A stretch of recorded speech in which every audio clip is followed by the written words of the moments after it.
I want to talk about the number of people who never make it to the hospital because the ambulance doesn't come. What happened? Stupid. Refusing to offer more medical assistance, according to the police. We ain't carrying him. They am seriously not in the mood for this dumb. Officers help Moore through the home, We'll get you some help, bud. lifting him onto the stretcher, where Cadigan is then seen placing him face down. Oh wait, I'm sorry.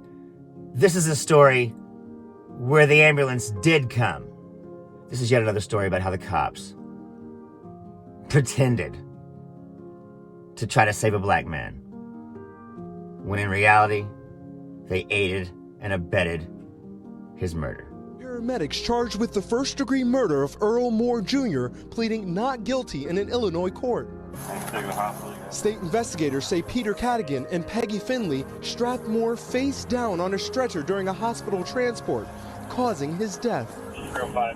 Body camera video from December shows Springfield police officers responding to a call, apparently involving people inside of a home with firearms.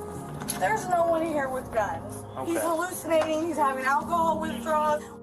When in reality, they sat there passively and watched these two assholes kill him. Hell, this cop's got a damn smile on his face. Want that water? Paramedics arrived about 15 minutes later, Man. What happened? Stupid. refusing to offer more medical assistance, according to the police. We ain't carrying him. They am seriously not in the mood for this dumb.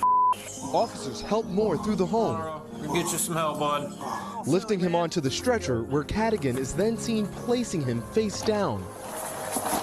Prosecutors say the two paramedics then tightly strapped him in. This cop's standing right beside him when the guy flips over the patient on his face and straps him down. Moore, just 35 years old, died about an hour later. His death ruled a homicide. Cause of death as compressional and positional asphyxia. These two paramedics are typical white lynchers. Attorneys for both defendants deny any wrongdoing. Finley's attorney telling NBC News her response that night can't in any way be considered a criminal act. How many times has a black man not quite made it to the hospital? Moore's family disagrees. They tied him down like some kind of animal and killed him. My baby suffocated. It happens a lot. But these police need to be charged as well. Because when a cop sits on someone's neck and three other cops sit there and allow it to happen, all four go to jail. These two cops stood there and watched them kill this guy.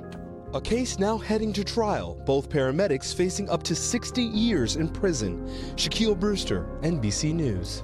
Why weren't these paramedics arrested? Why did these cops let them take this guy strapped down on a gurney?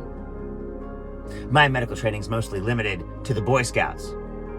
But you don't have to be a fucking Boy Scout to know you don't strap somebody down on a gurney face down. They knew exactly what they were doing. And that's why it's murder. I don't know what this particular state's laws are. But I'll bet there's a law that says you can't just stand there and watch a murder. The reality is, the cops didn't give a fuck either. Later they would find out, oh, he died? Oh, yes, well, let me write this report real quick. Tell you what happened. And if I saw a paramedic strap a man down, face down on a gurney, and then tighten the rope, I'd have that boy on the ground before his next breath. And that's what these cops should have done. They did not. They could have saved that man. They could have stopped him, arrested those people, cut that fucking strap off. But they didn't do that. They saw what they saw, and they let him go. And you bet your ass no charges are going to be filed against those cops. Hell, they hardly ever are. I'm Zachariah, Lone Star Liberal. At least we got footage of the bitch and her boyfriend. I hope they fucking hang those two. I'm Zachariah, Lone Star Liberal.